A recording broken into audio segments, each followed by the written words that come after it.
अस्सलाम वालेकुम, आप देख रहे हैं प्रोग्राम खबर। ये है, मैं हूँ शाजिया अकरम। प्रोग्राम में मेरे साथ हैं सईद काजी और समी इब्राहिम। नाजरीन, आज हम बात करेंगे कि हुकूमत और अदलिया के दरमियान महाजराई की जो कि कम होने की बजाय बढ़ती हुई नजर आ रही है। तौहीन अदालत कानून को कलअदम करार देने के बाद हुकूमत ने नजरसानी अपील दायर करने का फैसला किया है। दूसरी जानिब चीफ जस्टिस कहते हैं कि इंसाफ की कुर्सी पर बैठकर तफरीक की इजाजत नहीं, आइन और कानून की नजर में सब बराबर है। महाजराई की इस कैफियत में अगर हालात इस तरह रहे तो क्या सूरत हाल जो है वो 2007 की तरह पैदा हो जाएगी? क्या फिर किसी को घर भेजने की तैयारियां की जा रही हैं? क्योंकि कुछ हुकूमती अकाबरीन चीफ जस्टिस से इस्तीफे का भी मुतालबा कर रहे हैं। सूरत हाल किस तरफ जा रही है, आज हम इस पर बात करेंगे। आज का सवाल सुन लीजिए। सवाल हमारा ये है कि क्या नवाज शरीफ और इमरान खान ने जो एक दूसरे पर इल्जामात लगाए हैं, आप समझते हैं कि इन दोनों के एक दूसरे पर लगाए जाने वाले इल्जामात में कोई सच्चाई भी है? इस पर अपनी राय दीजिए, ईमेल कीजिए, SMS कीजिए या टेलीफोन कॉल के जरिए हमारे सवाल का जवाब दीजिए। और कुछ अहम खबरें आपके साथ शेयर करने के लिए सबसे पहले काजी साहब से पूछते हैं। ये जो आपने सवाल इत्तेफाक से जो आपने सवाल पूछा है, यही में ये जो इमरान खान और इनकी जो चार्जेस ट्रेड की हैं इन्होंने, अगर देखें तो कल के बयान में बड़ी रिकन्सिलिएशन का लगता है। अब मियाँ साहब जो है वो कहते हैं कन्फ्रंटेशन की सियासत को तर्क कर दिया जाए। ख़ास तौर पे जो एक अटैक आया था एक दिन पहले इमरान खान की तरफ से, जो $40 बिलियन का एक इल्ज़ाम लगाया था उन्होंने, इस पर बात करेंगे कि बहरहाल ये जो इल्ज़ामात इतने ज़िम्मेदार लोग एक दूसरे पे लगा रहे हैं तो हमें पता चलना चाहिए ये झूठ है या सच। इस पर बात करेंगे। और फिर कराची की वही पुरानी कहानी, एक तो वो बिजली का इशू आपने देख लिया, इंफ्रास्ट्रक्चर वीकनेस कुछ दिन पहले इंडिया में हुआ, यहाँ हुआ, क्योंकि इस पर ये क्यों हो रहा है इस पर बात करेंगे। और फिर कुछ ट्रेडर्स ने जो है वो एक बड़ी अफसोसनाक सूरत हाल बताई है कि 3 से 5 हज़ार रुपये भत्ता हर दुकान से मांगा जा रहा है। और आखिरी जो दिन है 10 रमज़ान के, इसमें भत्ता बहुत ज़्यादा जो है, पहले वो लिखते हैं कि जी एक गोली बेचते थे उस भत्ते की चिट के साथ, अब वो हैंड ग्रेनेड फेंक रहे हैं। अच्छा। और साफ और बरमला उन्होंने कहा है कि पुलिस खामोश है और सियासतदानों का इन भत्ताखोरों के पीछे हाथ है, ये उनकी ट्रेडर्स बॉडी कह रही है। और आखिर में एक और ख़बर शादिया जो जमरूद से आई है, और जो लंडी कोतल में जो सामान जाता है, ख़ास तौर पर पेरिशेबल गुड्स, बर्फ़ है, आज का रमज़ान है और इस तरह गोश्त, उसको चेक पोस्ट पे वो रोक लेते हैं और जब तक रिश्वत नहीं देता उन्हें कोई, वो आगे नहीं जाने देते। तो इस पे वहाँ पे शहरी भी सरापा एहतजाज थे और कुछ हुकूमत भी हिलजुल हुई है। तो एक नई शक्ल एक नई शक्ल इस पे बात। समी साहब, शाजिया, ISI के सरबराह ज़हीरुल इस्लाम का जो दौरा अमेरिका था, उसकी जो अभी तक नताइज सामने आए हैं कि ड्रोन हमले तो बताया जा रहा है अमेरिका ने कहा कि वो नहीं रोकेगा, लेकिन ये भी एक स्पेकुलेशन की जा रही है कि शायद कायद साहब जो हकानी ग्रुप है उसके ख़िलाफ़ अब पाकिस्तान और अमेरिका मिलकर कार्रवाई करेंगे। तो देखेंगे कि ये जो अगर कार्रवाई हुई तो इसके क्या मुमकिन हम पर असरात आ सकते हैं। फिर बात थी पंजाब में 2 नए सूबों के क़याम की, जनूबी पंजाब और बहावलपुर। उसमें जो ख़बरें हैं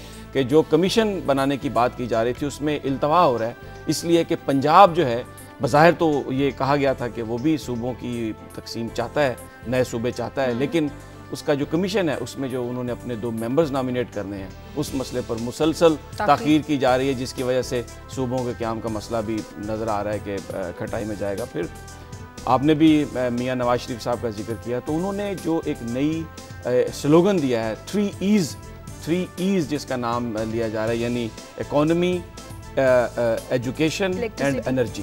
तो उन्होंने कहा है कि हम 2 साल में लोड शेडिंग का खात्मा कर देंगे और अगर बरसकदार आए तो 3 साल में हम जो टॉप 10 कंट्रीज़ हैं एजुकेशन पाकिस्तान की, उनके इक्विवेलेंट ले जाएंगे। और फिर बड़े और भी तो देखेंगे कि क्या वो पाकिस्तान में ऐसे रिसोर्सेज उनके पास अवेलेबल होंगे कि वो ये सारा काम कर सकते हैं। और आखिर में जिक्र करेंगे सऊदी अरब के नए इंटेलिजेंस चीफ प्रिंस बंदर बिन सुल्तान का। वो उनको 2 हफ्ते कबल उनकी तैनाती हुई और अब सऊदी अरब उससे क्या हासिल करना चाहता है, पाकिस्तान में उसके क्या असरात होंगे, क्योंकि जो पहले सऊदी चीफ थे प्रिंस मुकर्रन, उनको पाकिस्तान के लिए बादशाह जो हैं सऊदी अरब के, उनका वो बना दिया गया है। ठीक है, यहाँ पर मैं एक ब्रेक लूँगी। ब्रेक के बाद जब वापस आएंगे तो बात करेंगे कि हुकूमत और अदलिया के दरमियान जो बढ़ती हुई महाजराई है, ये मुल्क की सूरत हाल को किस जानिब लेकर जाएगी। एक ब्रेक के बाद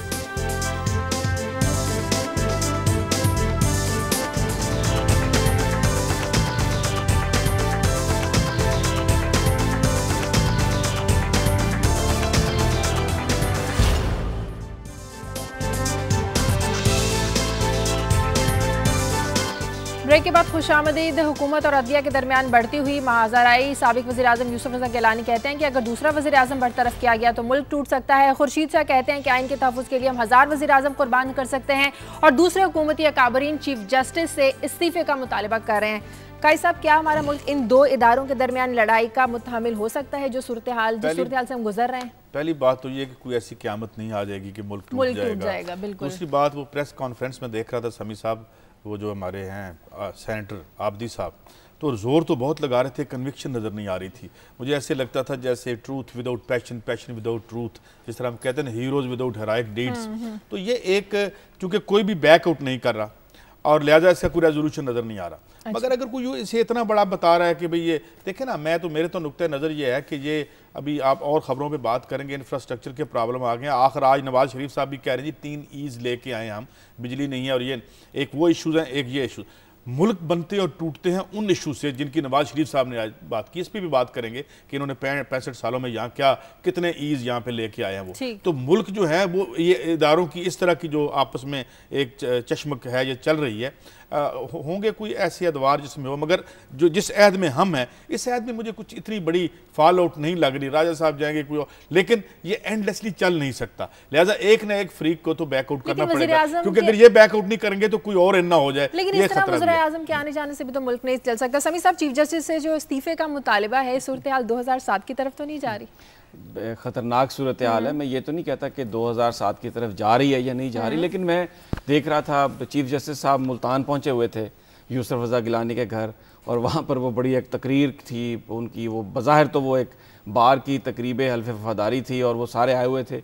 मेरा नहीं ख्याल, मेरी ज़ाती राय ये है कि चीफ जस्टिस साहब को मुल्तान जाना ही नहीं चाहिए था। आपने क्या मतलब, गिलानी साहब वहाँ रहते हैं तो चीफ जस्टिस जा ही नहीं सकते? ये बात नहीं, गिलानी साहब की वजह से नहीं, मैं कह रहा हूँ कि आप चीफ जस्टिस हैं। हाँ। ये जो बार्स की जो तकरीबे हल्फ़े वफ़ादारी होती है, इसमें चीफ जस्टिस का इन हालात में, क्योंकि ये गैर मामूली हालात हैं, एग्जेक्टिव के साथ उनका एक फड्डा चल रहा है, तो इन चीज़ों से जो मामला है आप उसको एग्रीवेट करते हैं। वहाँ पर जाकर आप इस तरह की एक किस्म की एक पॉलिटिकल स्पीच ही थी, वो कोई ये तो सियासतदानों का काम होता है इस किस्म की। तक ऐन उस वक्त बड़ी अफसोसनाक बात यह थी कि पाकिस्तान टेलीविज़न पर वो शर्जील मेमन साहब, वो जो डेली टाइम्स में छपी हुई खबरें उठाकर वो पढ़ रहे थे कि जनाब ये देखें, खबर आई हुई है कि आपके बेटे ने आपकी जो रिहाइश गाह है उसको एड्रेस अपना बतौर यूज़ किया है अपने बिजनेसेस के लिए, वो नहीं हो सकता, ये सवाल आते हैं, इनका जवाब दें। फिर बाद में वो आए फैसल आबदी साहब, उन्होंने कहा जी कि आप इस्तीफ़ा ही दें। अगर जस्टिस डोगर की बेटी पर यह इल्ज़ाम लगता है कि उसने इम्तिहानात में नंबर गलत अंदाज में लिए और मुतालबा किया जाता है कि जस्टिस डोगर साहब घर जाएँ, तो ये इनके बच्चे ने तो 34 करोड़ रुपए खाए हैं, तो ये भी अब घर जाएं। तो ये जो सारा मामला है, ये कोई पाकिस्तान इससे मजबूत नहीं हो रहा, ना ही पाकिस्तान के इदारे मजबूत हो रहे हैं। ये एक बुरी सूरत हाल है। और आपने कहा बिल्कुल वैसी 2007 जैसी खुदा ना करे कि सिचुएशन बन जाए, क्योंकि इससे कोई मुल्क को फायदा नहीं होगा। तो बुनियादी जब बैकआउट करने के लिए कोई तैयार नहीं है तो फिर क्या होगा? नहीं, यही तो एक मामला है। उसमें सुप्रीम कोर्ट बार के जो सदर हैं यासीन आज़ाद साहब, उन्होंने कायद साहब कोशिश की, वो गए सदर साहब से भी मिले। और फिर मैं आपको एक इंटरेस्टिंग ये भी डेवलपमेंट हुई है, मैं बता दूं कि वो जब वज़ीर-ए-आज़म राजा परवेज़ अशरफ साहब से मिलने के लिए तैयार था उनका डेलीगेशन सुप्रीम कोर्ट बार का, तो ऐन मौके पर फ़ोन आया कि जनाब ये अभी मीटिंग आप पोस्टपोन कर दें। क्या उसकी वजह थी? उसकी वजह यह थी कि वज़ीर कानून जो फारूक एच नाइक साहब हैं, वो बड़े खफा थे कि ये मुझे डाले बगैर वज़ीर-ए-आज़म से भी मिल रहे हैं और दूसरे लोगों से भी मिल रहे हैं, तो जब तक मैं बीच में नहीं हूँगा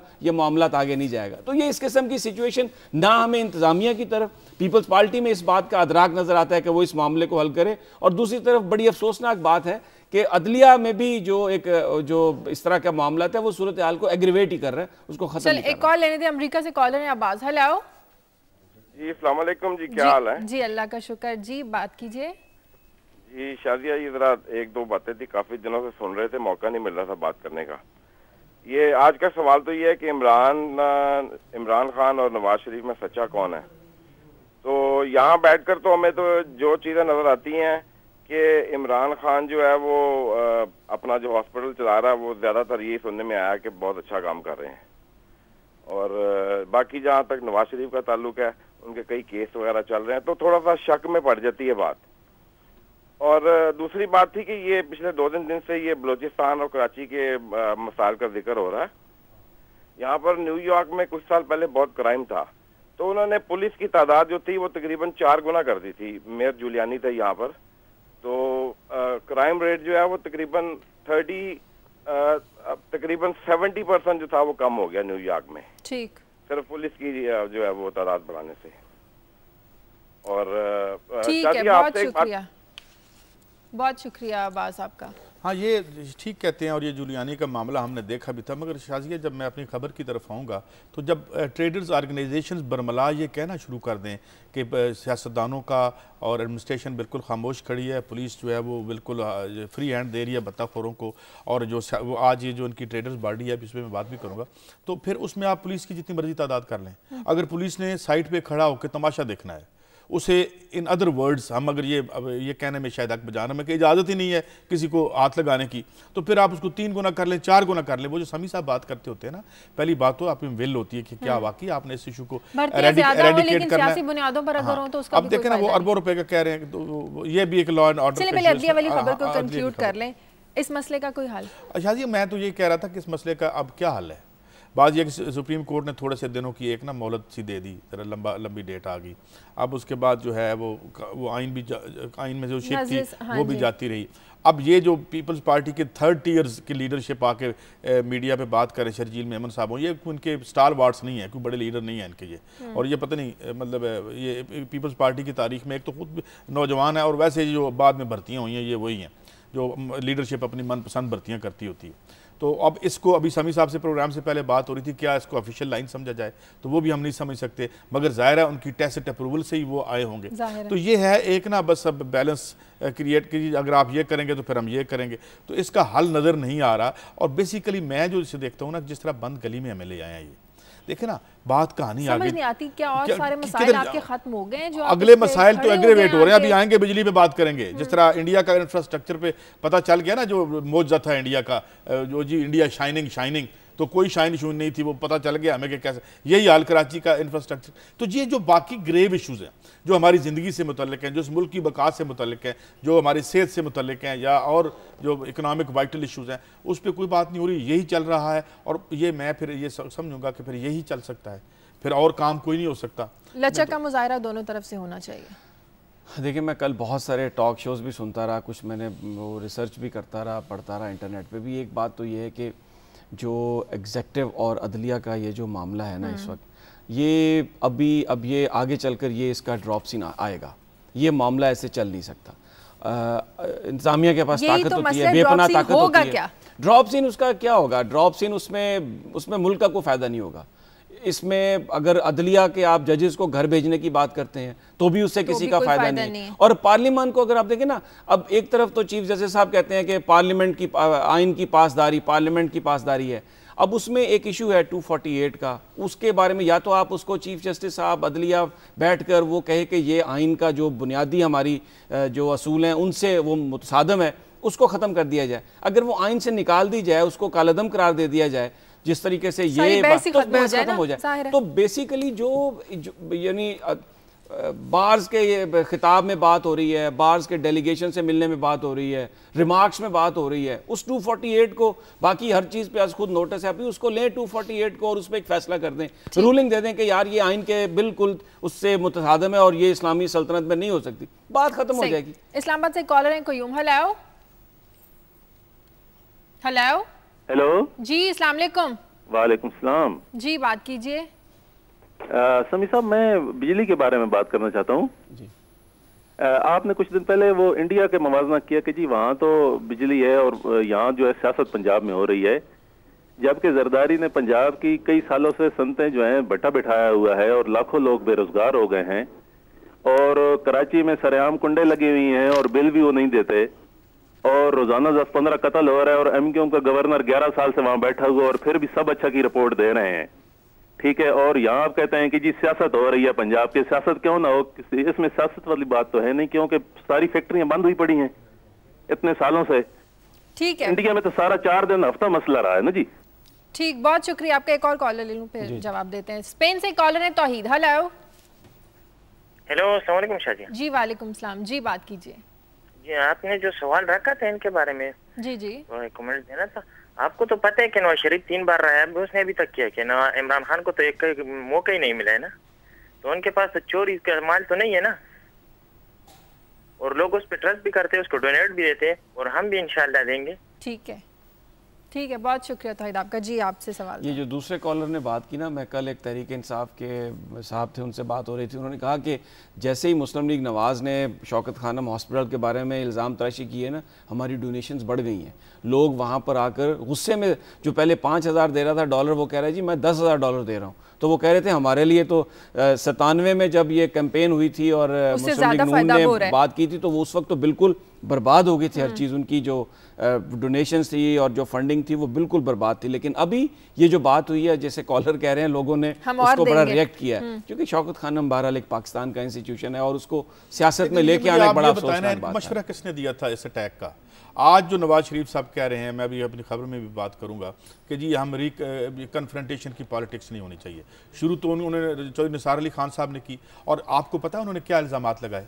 फिर वही मामला जो एक दफ़ा उन्होंने इल्ज़ाम MQM के जो चीफ हैं उन पे लगाए थे, और इशारतन उन्होंने बात की जिस तरह हम ये स्लीज और कैरेक्टर असैसिनेशन करते हैं, जिसके जवाब में इमरान खान साहब को भी कहना पड़ा कि जी क्या आप में से किसी ने भी अपनी बेगमात से बेवफाई नहीं की? तो ये अच्छा, ये अब कहाँ से पर्सनल इंटेग्रिटी आपकी एस्टैब्लिश होती है कि आप पहले MQM और नून लीग में हो चुका है। अच्छा, उसमें फिर उस वक्त भी बैकआउट किया जब वो क्या नाम है उनके जो मशीर थे इंटीरियर के कराची से, वो जब वो आए और उन्होंने कुछ इस तरह की बातें की और कुछ नाम ऐसे लिए कि बाद में, तो आज भी फिर वही लग रहा है कि ये फिर डिफेंसिव पे चले गए हैं। कल जो मियाँ साहब बोले हैं किसी तकरीब में, उन्होंने कहा जी कन्फ्रंटेशन की पॉलिटिक्स बंद कर दो। इसका क्या मतलब है? इसका मतलब ये है कि ये जो अटैक था ये काउंटर प्रोडक्टिव हुआ है। तो मेरे ख्याल में ये ठीक क्या है, पहले सोच समझ के बोले। जी, पहले कॉलर जो पहले कॉलर ने बात की ना, कि हमने तो ये नहीं कहा कि इंडिया में कोई बिजली का मसला नहीं है, वहाँ पर तो 6-6 घंटे लोड शेडिंग हो रही है देहाती इलाकों में। और ये जो बड़ा उनका क्राइसिस आया था, वो इस तरह के क्राइसिस जब हो जाते हैं, तो मैंने तो ये हवाला दिया था कि जिन ममालिक में हुए हैं, डेवलप्ड ममालिक में,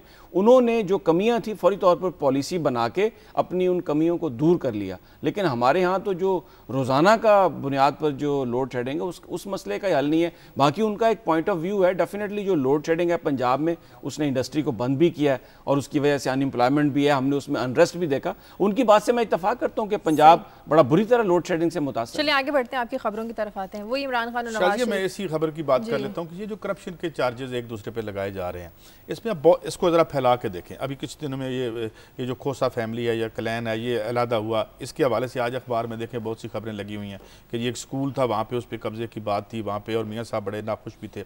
और अब वो ये भी खबर आई, बल्कि हमारे TV पे हमारे अजीज़ी साहब ने जो खबर देते होते हैं, उन्होंने कहा जी ये फरियाल तालपुर साहब से मिल भी आए। तो मैं ये कह रहा हूँ कि पहली बात तो ये कि ये जो चार्जेस ट्रेड किए गए ये बड़े सीरियस, 40 मिलियन की बात हो रही है, एक किताब भी कोट की जा रही है। अब बात को अधूरा ना छोड़ें।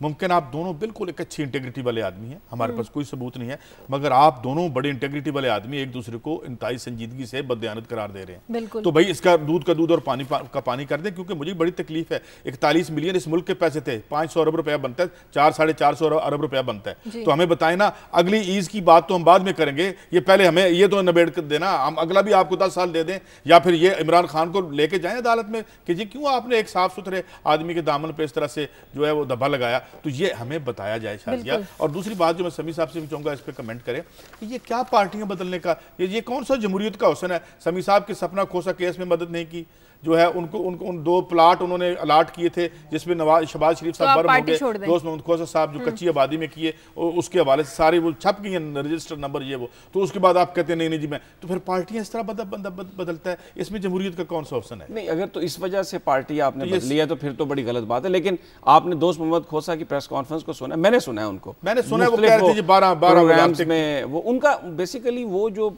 बैड गवर्नेंस का इशू वो उठा रहे हैं, जिसमें उनका एक सबसे बड़ा बार बार ये सवाल आता है कि जी बड़ी बात होती है कि जी बड़ी अच्छी गवर्नेंस है। उन्होंने कहा गवर्नेंस इस चीज़ का नाम है कि आप 2 थानेदारों को मुअत्तल कर दें या आप तंबुओं में बैठ जाएं शहरों में जाके। उन्होंने कहा मुझे ये बात बताएं कि ये 20 वजारतें जो एक बंदा कैसे कर रहा है। बिल्कुल। तो उनका जो मुझे जो उनका इशू, ये जो आप बात बता रहे हैं ये भी होंगी बातें, फिर वो बात भी थी कि वो यही बातें होती हैं। बाकी तो फिर जब आपके काम नहीं होते, जब आप फिर आप पॉलिटिकल इश्यूज को ले आते हैं। जब आपकी की हुई अपॉइंटमेंट, आपके जो अलाट की हुई प्लाटों पे जब बात आती है, जब एक स्कूल इतना बड़ा स्कूल है को बता रहे हैं 5000 उसमें बच्चे पढ़ते हैं तो उसमें वहाँ पे बल्कि बलवा हो गया। आज रिपोर्ट हुआ है कि जी इन्होंने कहा जी तो हमारा है, किताबों में रद्दोबदल किया गया, उसके बाद लोग इकट्ठे हो गए, लॉ एंड ऑर्डर बन गया। तो जब आपके ये काम नहीं होते तो फिर आप सियासत को लेके आ जाते हैं। अच्छा, इसमें जो आज के अखबारात में ये खबरें भी छपी हुई हैं कि चौधरी वो उन्होंने कहा हुआ है, राना साहब की खबर आई हुई कि जी चौधरी निसार से मुलाकात हो गई है, बातचीत हो गई है, खोसे साहब जो हैं वो मुस्लिम लीग नून में ही रहेंगे और कोई ऐसी बात नहीं। अब अगर मामला था सिर्फ स्कूल का तो फिर तो अगर मामला तय हो गया तो फिर हम ये देखेंगे काई साहब जो आप बता रहे हैं अगर यही मामला है तो फिर वो स्कूल उनकी मर्जी के मुताबिक हो जाना चाहिए। अगर वो स्कूल उनकी मर्जी के मुताबिक नहीं होता और फिर भी वो नून में रहते हैं तो इसका मतलब है फिर स्कूल लेकिन अगर वो नून में वजारतों के इशू पर वापस आते हैं तो बेसिकली अच्छा मैं कहता हूं ये भी होगा मामला, ठीक है, लेकिन जो उन्होंने पॉइंट जो हाईलाइट किया खोसा साहब ने वो उसका जवाब शहबाज शरीफ साहब को देना पड़ेगा कि 20 वजारतें एक बंदे के पास, ये गुड गवर्नेंस है यार। आप समझते हैं कि सिर्फ आप ही सारा काम कर सकते हैं, बाकी जो आपकी पार्टी के लोग हैं 180-85 मेंबरान हैं वो कुछ डिलीवर नहीं कर सकते। तो ये इशू गवर्नेंस के उन्होंने बड़े पॉइंट आउट किए। अब आपने बात भी की 4 साल बाद याद आया उन्हें गवर्नेंस का इशू, तो क्या इसका मतलब ये मुझे बताया ना 4 साल वो हुकूमत में मजे भी लेते रहे।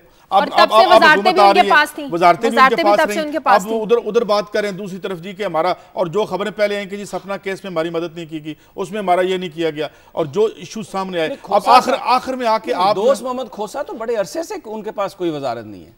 इस्तीफा तो कल दिया ना उन्होंने, नहीं जो उनके वाले साहब ने जो आप रिकॉर्ड उठा के देखिए दोस्त, मैं बहुत बड़ा उन पर क्रिटिसिज्म करते रहे हम इस प्रोग्राम में वो सपना केस की वजह से, लेकिन इस पर्टिकुलर मामले में वो पार्टी मीटिंग्स के अंदर भी बात करते रहे हैं। उनकी ओपन स्टेटमेंट्स हैं जिसमें उन्होंने आज नहीं आज से कई महीने पहले बल्कि गुज़श्ता साल की बात कही थी कि ये जो 20 वजारतें हैं एक बंदे के पास नहीं होनी चाहिए। ये इशू तो खोसा साहब ऑन रिकॉर्ड है, आप आज भी गूगल करें आपको नजर आ जाएगा। ये आपकी राय हो सकती है, उनको तो वज़ीर आला भी बनाया था खोसा साहब को एक मुख्तसर पीरियड के लिए उन्होंने। I don't think that is the issue. Issue ये नहीं था, जब उनके पास वजारत थी तो बहुत से इशू सामने आए थे और वो शहबाज शरीफ साहब बड़ी बात शिकायत भी कर चुके थे इनके रवैयों पर। सरदार जो मैंने खबर इब्तिदा में दी कि मियां साहब ने कल कहा कि 3 E's होंगे, 2 साल में लोड शेडिंग का मसला हल कर देंगे, 3 साल में जो इस पे बात करते हैं, डिटेल में बात करेंगे। ब्रेक का वक्त हो रहा है, ब्रेक लेते हैं, इसके बाद वापस आएंगे तो इसी पर बात करें।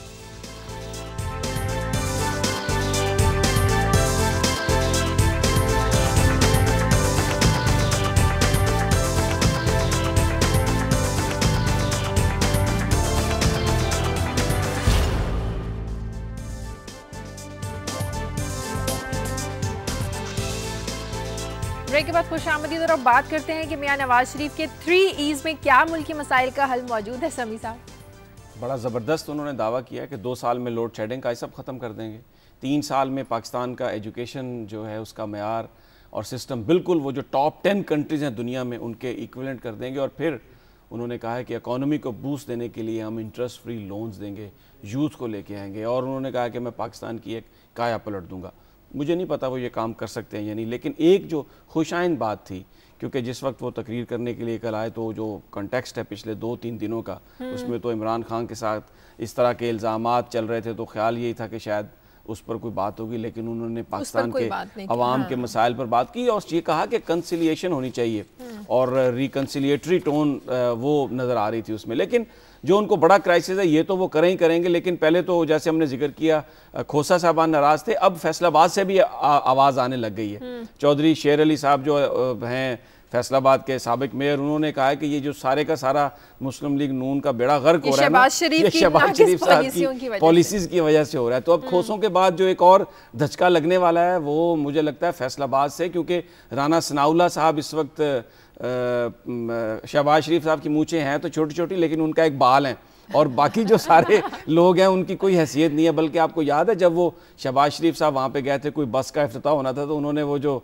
आबिद शेर अली हैं उनको चढ़ने ही नहीं दिया था राना सनाउल्लाह के बंदों ने। तो वो एक झगड़ा अपनी जगह पर मौजूद है। तो अब मुझे लग रहा है कि ये तो ठीक है वो पाकिस्तान के अवाम के लिए बड़े मसाइल दे रहे हैं, उनका हल दे रहे हैं, लेकिन मुझे लगता है जो मुस्लिम लीग नून के अंदर जो मसाइल हैं और बज़ाहिर मियां शहबाज शरीफ साहब के पैदा करते हैं उनको हल करना भी एक खासा बहुत बड़ा काम होगा मियां साहब के लिए। एक कॉलर है मुजफ्फरगढ़ से, शकील। हेलो, कैसे? हेलो, अस्सलाम वालेकुम। जी वालेकुम सलाम। जी बीबी शकील बात कर रहा हूँ मुजफ्फरगढ़ से। जी जी बात कीजिए। बहुत अच्छा प्रोग्राम बीबी आपका जा रहा है। ये पहले था मियां नवाज शरीफ और इमरान खान साहब की जो लड़ाई चल रही है बीबी, इससे ये लोग आपस में लड़ते हैं। ये मुझे ये फरमाइएगा कि हम गरीब अवाम का क्या कसूर है इसमें? हमें रोटी कपड़ा और मकान चाहिए। रोटी इन्होंने छीन ली है, मकान इन्होंने छीन लिया है, बाकी तन को ढांपने के लिए कपड़ा बचा हुआ है, वो भी मेरे ख्याल में ये ले जाएंगे हमसे। ये जो हुक्मरान है इनके पल्ले कुछ भी नहीं है। खुदारा आप लोग बताएं कि स्पेसिफिक सोल्यूशन। ये जो हुक्मरान है इनके बारे में सिर्फ मैं एक शेर पढ़ूंगा, सराकी में है, जितो खास खैरात दा नहीं मिलदा, खड़ू झोली झल साडे कह लेखे, मंगू अज दी रोटी हातिम तू, आखे अज ना कल साडे कह लेखे, साकू लोड़ है कतरे कतरे दी, होवे पारू छल साडे कह लेखे, साडे सिर ते सबकत छत कहनी, इन्हें दे शीश महल साडे कह लेखे। ठीक है, बहुत शुक्रिया शकील आपका। बड़ी ठीक बात की कि इन लोगों की आपस की लड़ाइयों में आवाम को कुछ नहीं मिलता। ये जो 3 ईज के साथ बड़ा ये रिलेटेड मामला। पहली बात जो मैंने खबर जो उठाई वो ये थी कि जनाब ये तो पहले हमें आप पिछला तो हिसाब दे देना हमें, कि फिर हम अगले चल पड़ते हैं। ये बड़ी बात है कि जी ये चार्टर ऑफ डेमोक्रेसी पिछला भूल जाएं, आगे से नए सिरे से चलो, जो खाया पिया हजम आगे चलो, ये इस तरह ना करें क्योंकि फिर आइंदा आगे भी कुछ नहीं होगा। दूसरी बात जो 3 ईज की समी साहब ने की, ये हो सकता है, ये बड़ा मुमकिन है ये हो, मगर कैसे होगा? देखे ना, जब आप अपने फार्म हाउस से बाहर निकलेंगे तो होगा ना भाई। अगर रियासत की ज़्यादातर पैसे इन अल्ले तल्लों में होगा कि उसका जो 80% जो चंक है वो चला जाए, निजी दौलत बन जाए, और वो भी नाजायज़, जायज़ तो भले बना लें भाई आप, नाजायज़ तो ना बनाए। ये जिसके बारे में खुद ये एक दूसरे को कहते हैं, सारे सियासतदान उठ के कहते हैं, कह रहे होते हैं एक दूसरे को जी कि इनके पैसे 2 नंबर है, वो कहते हैं इनके पैसे 2 नंबर है। हम तो नहीं कह रहे, अब आप अदालत में ये लेके, तो 3 ईज ऐसे नहीं होते। आपको अपने मुल्क के वसाइल का रुख जो है इंफ्रास्ट्रक्चर की तरफ करना पड़ता है, स्कूल बनाने पड़ते हैं, स्कूल में ब्लैक बोर्ड से लेके एक कंप्यूटर तक हर चीज़ चाहिए होती है जिसमें माल लगता है, और रियासत का $14.5 बिलियन रह गया, कुछ वो लगता नहीं, माल बनता भी है, माल बनता भी है। और वो $14.5 बिलियन हमारे पास फॉरेन एक्सचेंज रिजर्व रह गया, किस्तें आई जा रही हैं, और यहाँ पे ये जो है ये हमें कहानियां सुना रहे हैं। ये कहानियां ना करें, उसकी वजह यह है कि आपको एक बाकायदा प्रोग्राम लाना पड़ेगा, एक माशी प्रोग्राम, और फिर ये माशी प्रोग्राम आपको कैसे ऐड में ला के देना है कि जहां न्यू लिबरल इकोनॉमिक्स का भट्ठा अमेरिका में बैठ चुका है, यूरोप में बैठ रहा है, ये जो आपकी स्टेट कैपिटलिस्ट मुल्क जिसे आप कहते थे शाइनिंग ये इंडिया चाइना, वो हिट हो रहे हैं। ब्राजील जो है 1.5 लोएस्ट उसका ग्रोथ रेट आ गया। तो वी आर एक बड़े अनचार्टेड वाटर्स में है। तो ये जो आपके इकोनॉमिक मॉडल्स हैं, इसमें कभी आपने सोचा भी, जैसे मैं अर्ज करता हूं कि पीपल्स पार्टी के पास एक ही इकोनॉमिक्स के थिंक टैंक हैं जिनका पीपल्स पार्टी से पॉलिटिकली कुछ लेना देना नहीं है, मगर वो हमारे वजीर खजाना है। इसी तरीके से चले, इनके पास तो साग डार साहब है, 4 बंदे बैठ के बात तो करें, डिबेट तो ओपन करें कि 1500-1600 अरब रुपया साल का चाहिए इस मुल्क को, वो गोल हासिल करने के लिए जो मियां साहब ने फरमाया वो आएगा कहां से? वो तो कहेगा एक उसमें एक सोल्यूशन है जो आप भी कई दफा बता चुके हैं कि जो सिर्फ FBR में करप्शन है वो 1000 अरब रुपए से ज्यादा की करप्शन है। अगर आप सिर्फ उस करप्शन को रोक लें तो आपको कोई एक्स्ट्रा रिसोर्सेज जनरेट करने की बात नहीं है। मैं बड़ा इत्तेफाक करता हूं, अगर आप भत्ते को कराची में रोक लें, और भत्ता तो रोक नहीं सका आपसे, देखना आपकी पॉलिटिकल जो क्या जान कितनी आपके अंदर।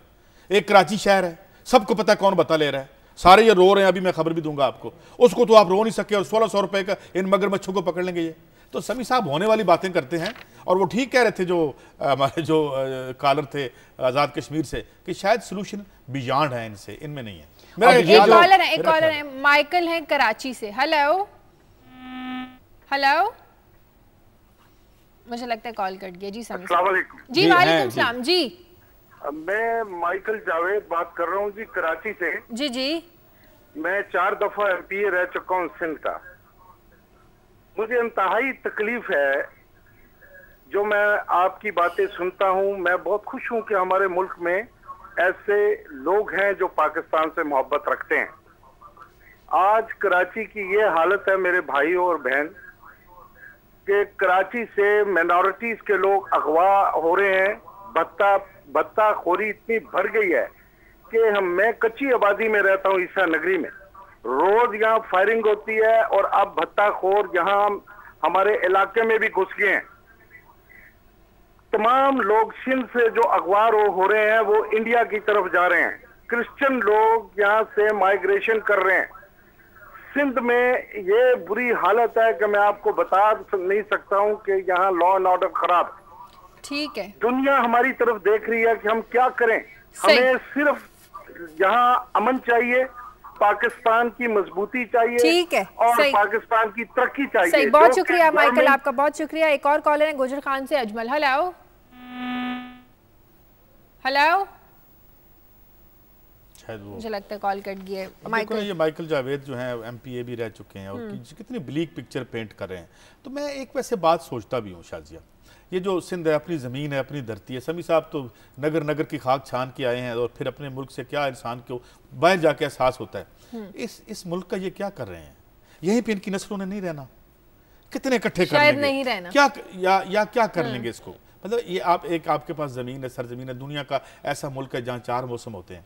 कोई ऐसी दुनिया की बुलंद तरीन पहाड़ इसमें है, K2 से लेकर दूसरे तक, ठीक है, सहरा यहाँ पे हैं और 4 सीजन है यहाँ पे। दुनिया का खूबसूरत तरीन खिता ये है, तो इसका हम क्या बना रहे हैं?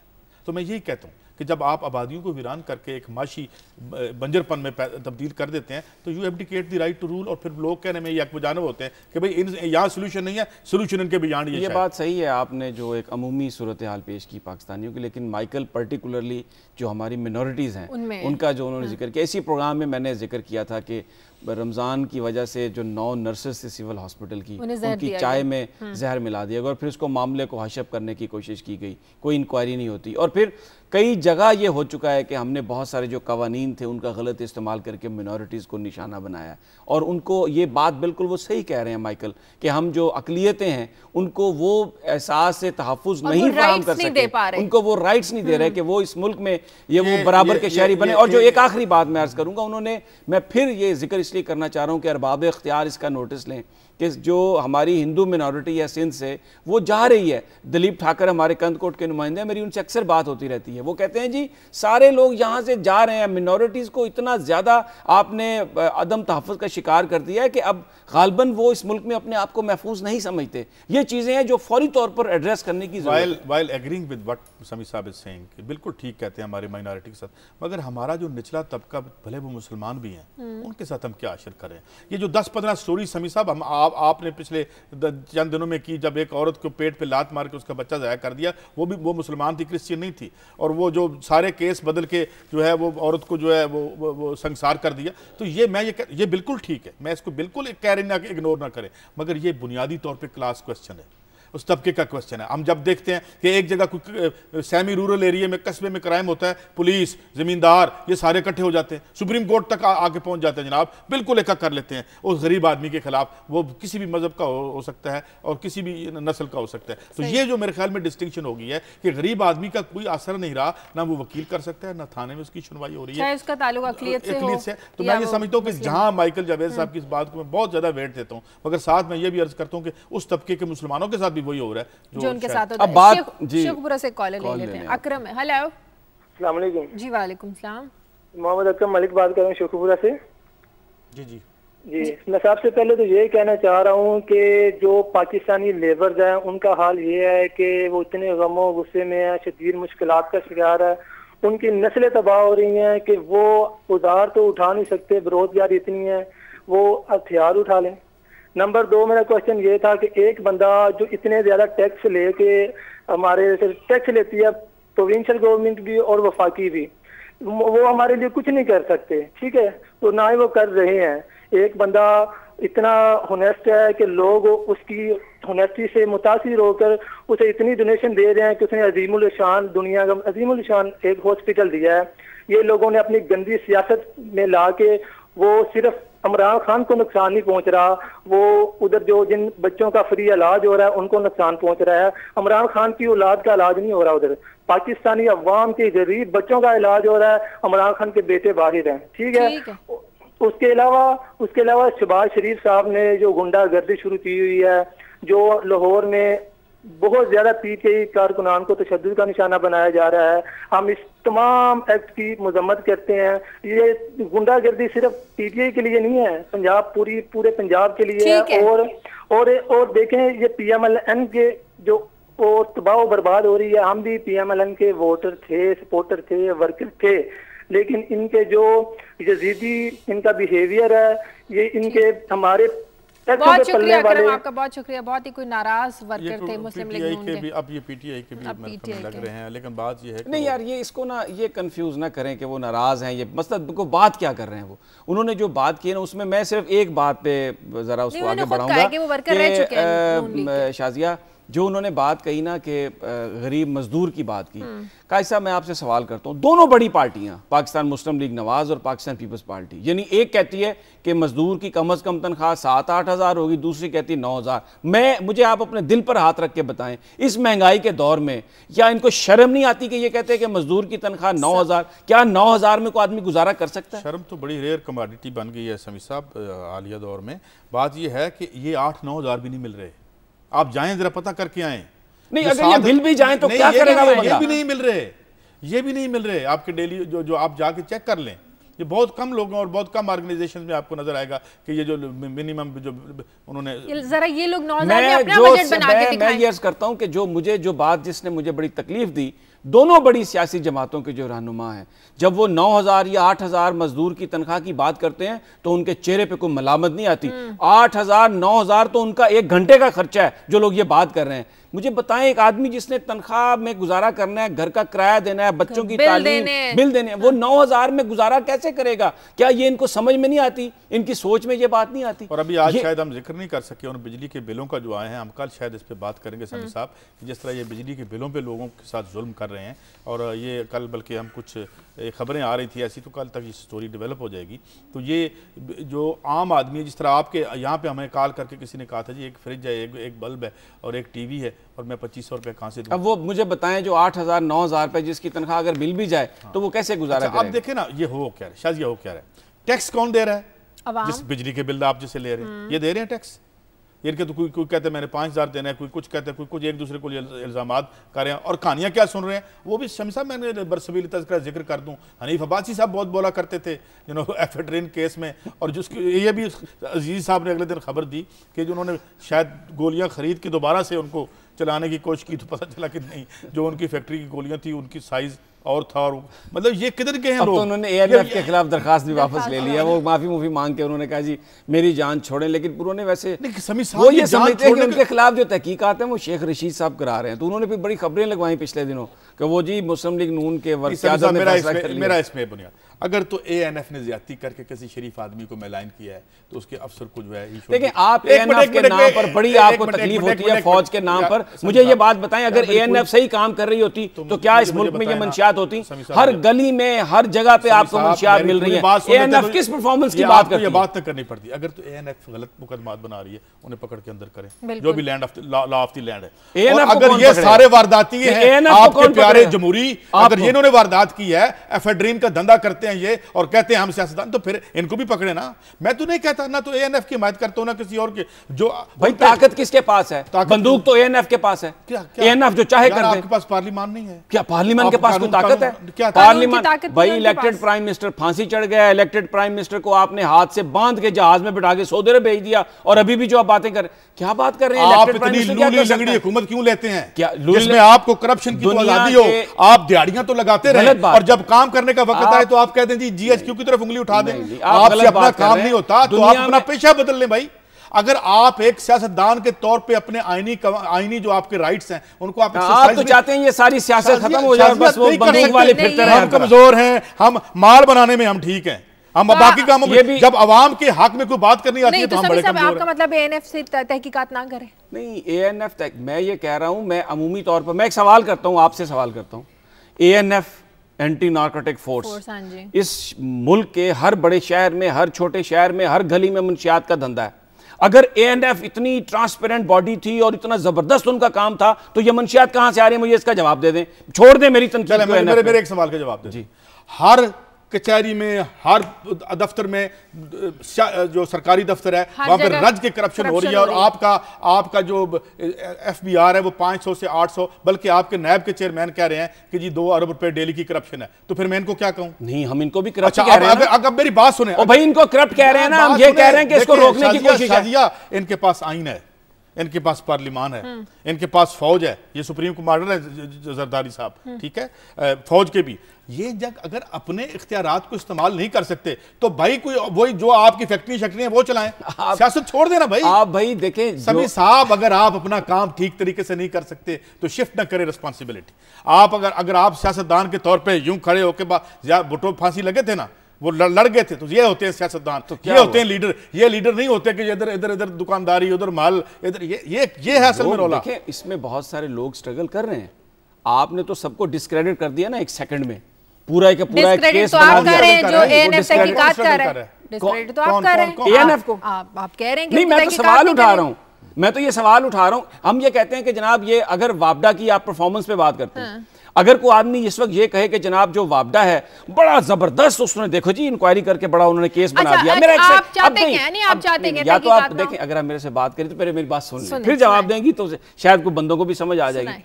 तो मैं अगर ये कहूं कि ये जो मुल्क में लोड शेडिंग है और जो वापडा के अंदर जो करप्शन है, अगर वापडा इतनी ट्रांसपेरेंट होती, इतनी अच्छी उनकी बॉडी होती, तो ये सब क्यों होता? वापडा किसके अंडर है? वापडा इंडिया की हुकूमत के अंडर है ना। अमेरिका की वजारत किसकी है भाई? वज़ीर-ए-आज़म की वजारत है ना। तो वो अगर वज़ीर-ए-आज़म पे सवाल है ना, ये पता देखो, हम ये कह रहे हैं कि करप्शन के साथ उनकी जो ये ज़िया-उल हक का माइंडसेट है। ज़िया-उल हक के दौर में पता हमें क्या इजाजत थी कि नीचे अफसरों को रगड़ो, गवर्नमेंट का नाम नहीं लेना, ऊपर किसी का नाम, और जिनके अंडर आता है, जिन्होंने वापडा का चेयरमैन अपॉइंट करना है, जिससे लस को हब को ये सब जिसकी चीज इन्होंने ब्यूरोक्रेसी देनी है, वो करप्शन कर रहे हैं, ये गलत है। और ऊपर जो उनको अपॉइंट कर रहे हैं वो ठीक है। कौन कह रहा है ठीक है? मैं तो हमेशा इस प्रोग्राम में कहता हूं कि अवाम उनका बंदोबस्त करें, इलेक्शन में वोट ना दें इन हुक्मरानों को, इन पॉलिटिकल पार्टीज को हरा दें, ये जो इस वक्त हुकूमत कर रही है करते रहे। आप देखें ना, अब कहीं खड़े होंगे आप किसी जगह पे, किसी बहस का कोई लॉजिकल कंक्लूजन आप निकाले? इस सारे, फिर मैं पुरानी बहस को शुरू नहीं करना चाहता। इलेक्शन, हर बंदा ये अब कह रहा है कि election is a very expensive business, आम आदमी का काम ही नहीं है। और जिन्होंने ये एफेड्रीन बेची हुई है ना, यही लड़ सकते हैं, गरीब आदमी इलेक्शन, वो तो नहीं लड़ सकता। नहीं, मैं इलेक्शन लड़ सकते हैं, गरीब आदमी भी लड़ सकते हैं, ये कलेक्टिव विजडम की बात होती है। और ये ठीक है, कवानीन में भी वो बात नहीं, लेकिन ये आप एक पानी की बोतल मुझे मुफ्त नीचे से ला के दिखा दें जो आपका समाज। भाई इलेक्शन लड़ने का मुफ्त से क्या ताल्लुक है? आप यानी हम उसी करप्शन को रोकने की कोशिश कर रहे हैं। आपने यहाँ आपके नजदीक इलेक्शन मुफ्त पानी देने और रोटियां खिलाने का नाम है, और भाई ये इलेक्शन नहीं है। मैं इस डेमोक्रेसी की बात नहीं करता। आपके नुमाइंदे ने बताया था कि मुल्तान में सारे जो ईसीपी के बनाए हुए थे कवानीन, पैसे खर्च करने के, वो डिफाई हुए हैं। यही प्रोग्राम है। अब फखरुद्दीन जी इब्राहिम साहब, फखरुद्दीन जी आ गया, आगे देखेंगे। पहले पिछली बात तो कर लेना। आप इलेक्शन को एक आम आदमी जो है उस तक अगर नहीं उसका जरिया नहीं पहुंचाते तो बाकी यही आएंगे, ये बन जाएगा। ये आएंगे तो ये फिर 10 साल यूं गुजारेंगे, फिर 3 ईज दे के 10 साल और गुजार देंगे। और हम कहते हैं ना, अंग्रेजी में क्या कहते हैं कि in the long run we are all dead. 8 crore voter हैं पाकिस्तान के, उनमें से शाजिया 4 करोड़ ऐसे नए वोटर हैं जिनकी उम्रें 18 से 25-30 साल के दरमियान है, जो नए वोटर्स हैं। और वो सारे के सारे यूथ है पाकिस्तान की, वो यंग लोग हैं। और ये जो बात मैं ये उम्मीद करता हूँ ना कि ज़रूर जो इलेक्शन है वो नताइज बेहतर लेके आएंगे, इसलिए कि नौजवानों की जो सोच है ना पाकिस्तान की, वो इस पूरे इस्तेसाली सिस्टम को, ये जो एक किरदार है उसको रिजेक्ट कर चुके हैं। और बुनियादी तौर पर ये जो आपको इमरान खान साहब और मुस्लिम लीग नून के दरमियान झगड़ा नजर आया ना पंजाब में, इसकी वजह भी यही एक फ्रस्ट्रेशन है, एक फियर है कि ये जो नौजवान है ये किस तरफ चले जाएंगे।